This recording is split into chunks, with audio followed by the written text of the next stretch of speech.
Hi, friends. Did we know that there are less than 17% women at our top leadership levels in our organizations today? And did we know that less than 6% women are at senior executive levels, which means the CHROs, CFOs, CTOs, CEOs, COOs, etc.? Why is that so? Why do we have such a skewed population of women orientation at the senior leadership levels? Not because women are not competent enough, not because they don't have the talent or the potential, or not because they don't want to work at that position, but it's only because of our own mental barriers, what we have in our mind, which subconsciously translates into the mistakes that we do at our workplace. So today I'm talking about that. Hi, friends, I'm Swati Arora. I'm a woman career growth coach, and I'm on a mission to help millions of women scale up the ladder and reach the top leadership levels in organizations today. And today I'm talking about the critical mistakes that women do at workplace which become a hindrance in their career progression. It's very important and inevitable for us to understand these mistakes because subconsciously we are doing that every day at our workplace and it's only blocking our career progression. So make a note of all these pointers. I'm sharing with you 7 points what we do as mistakes. I'm sure we are doing some one or the other mistake at our own level, and if we understand that, we'll be able to curb that and handle that effectively. So go through this video completely, take notes, and make sure that you rearrange that, if you're doing any mistake of this sort. And you know the drill. Before we go ahead, click on the subscribe button so that you can get access to all my videos right away. So when I'm talking about mental barriers or subconscious elements, I'm talking about the conditioning that we've had, the upbringing that we've had right from childhood, or the belief system that we've formed over the years, which actually, enhance or which actually reciprocate in the behavior that we showcase out in the world. So we don't know, we don't come to know about it, but we are subconsciously making those mistakes because of which our career is getting stuck or blocked. So I'm talking about those points here today. So the first mental barrier or mistake that we do, that women do, is not showcasing your work. In most cultures, we've been taught from childhood that you should be humble and grounded and not, blow your own trumpet, like they say. Which means that even if you're doing good, even if you're doing good work, do not talk about it because you'll come across as being arrogant. Now, because of this conditioning, what happens is we underplay ourselves even at our workplace. We don't talk about what work we've done and how we've achieved that.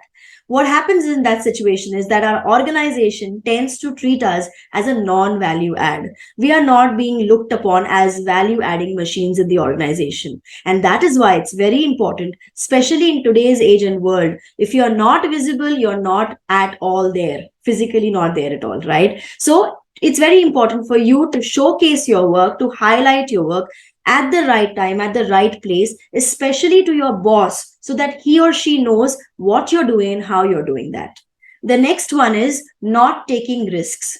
Now, most women feel that if they apply for higher positions, higher leadership roles, it would come with its own demerits, like working late hours or working on weekends or compromising on family time and so on and so forth. But where is it written that a leadership role demands extra work or extra hours or extra compromising on family time? It's not written anywhere, right? It's all about if you are competent enough, any role in the world is easy and doable for you. If you know what the role demands out of you, and if you're able to do it within the stipulated work timings, no one will ever ask you to stay back or stretch your timings. So take risks and go for that opportunity rather than thinking too much and over evaluating in your mind that, oh my god, if I go for this level, I will have to compromise on my family time or my children's time, etc. Don't do that. Next mistake that most women do is not working on their leadership skills. Now, most women are taskmasters or executioners. They are expert in delivering the task. But when it comes to getting it done from someone else, they get jitters. So you have to understand that you need to work on your leadership skills and your influencing skills so that you can get the job done equally the way you are doing it. Right. Another sub point of under this point section is that most women are perfectionists. They want to do a particular task in a particular way only, in a particular format only. So if they see that someone else is not doing that task in that particular way, what they will do is they will snatch it from that person and they will start doing it themselves. But that's wrong. As a leader, you need to empower people, you need to enable people and groom people so that they can do the job as efficiently as you're doing. Only then you will have your second line ready in front of you. So work on your leadership skills. That's very, very important. The next point is not networking. Now, networking is an essential skill, a must have in today's corporate ecosystem. Most women refrain themselves, particularly married women and working mothers. They refrain themselves from networking with their other subordinates, for various reasons, for family reasons or socio-political reasons. But it's very important to network within your organization, not only inside during the work hours, but outside as well equally. Reason being is because when you network, when you're building your rapport and you have your interpersonal skills, networking skills within your organization, navigation within the organization becomes easier for you, and also your work efficiency increases. So networking is very, very important. The next big mistake that most women do is not saying no. Now, most women bring their nurturing side to work and end up taking on more workload than what they can handle. While working and helping your team member to complete their task is good, or trying to support some other team member in project deadlines is a very gratifying feeling. But in the bargain, you end up taking on more than what you in your plate than what you can actually do, and end up cribbing about it that you don't have work life balance. Now, that's exactly why learning to say no is an essential skill if you want to succeed in your career.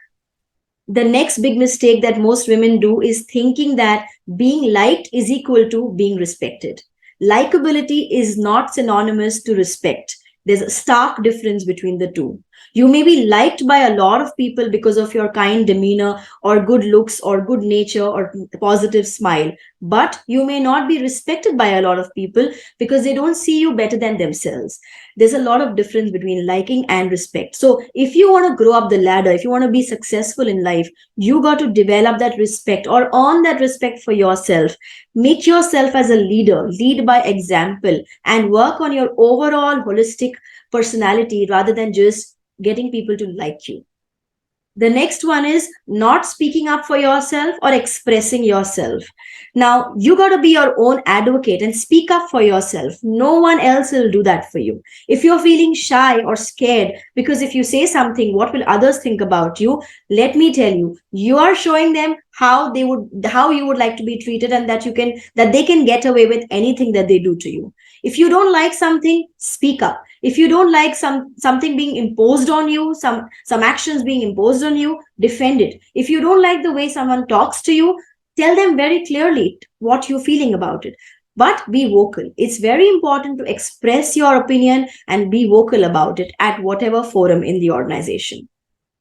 So friends, these were the 7 big mistakes that women do at workplace, which hampers or shrinks their career progression and disables them to go up the leadership levels. So if you want to grow up the ladder and reach up to top leadership levels in your organization, you must stop these. You have to really drop these behaviors or drop this subconscious mindsets or beliefs that you have and change them for good. So follow these, and if you find any merit on that, do let me know in the comment section what you have adapted. Do let me know. I'll be waiting for your comments. I'll come back next time with some more interesting videos on the particular topic. Till such time, you do take care of yourself. Bye-bye.